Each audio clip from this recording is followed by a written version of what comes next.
I'm asking you now what your intention is. May I speak? You can answer my question, please. So you're under subpoena. The state intends to question you. Are you going to answer any of those questions? Are you going to testify in this case? Well, Your Honor, I've been pressured from the get-go. You know what I mean? Like, even when I went to the meeting with Glenville, I have told him over and over and over and over. You know what I mean? This is on my conscience. I got to keep distracting myself every day because I'm being dragged down to here because of lies that I don't told. I'm tired of y'all bothering me. Okay, well, I'm sorry that you're tired of being bothered, but you're under subpoena. It's a valid court order. So your decision at this point is, yes, I will abide by the subpoena and testify, or no, I will not abide by the subpoena and the immunity order, and I will be held in contempt for my refusal and put in jail. So which is your decision? But I did the time for all my crimes that I was caught for. Sure, this would not be any kind of punishment for any crimes you may or may not have committed. This would be that you have been ordered by a court to testify, and if you refuse to testify, you're held in contempt. You're saying, I refuse to listen to the court's order and obey it. And it is not a punishment, it is an incentive to have you change your mind and obey the court order. So which is your decision?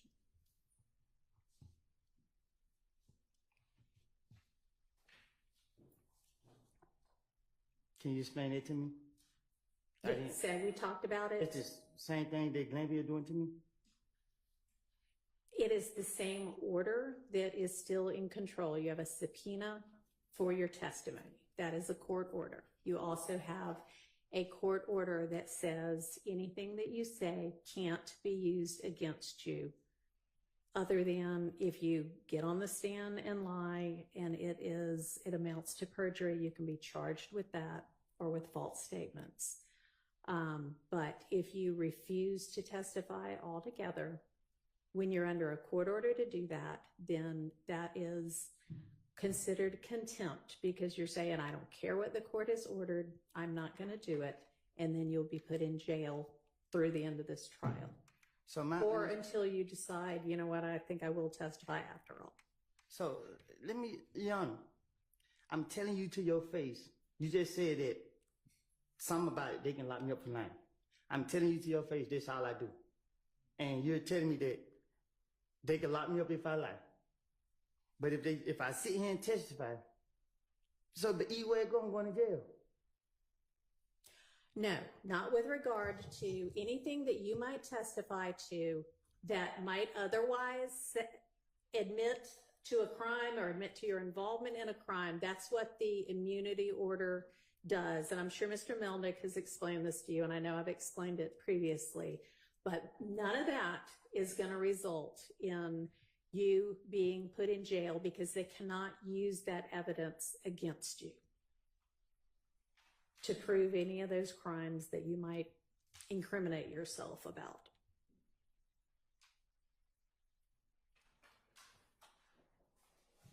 So are you going to testify or not?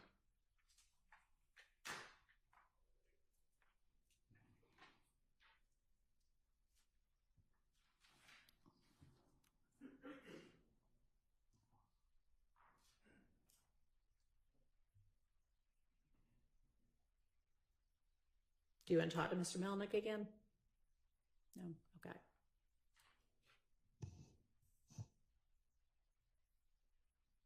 All right.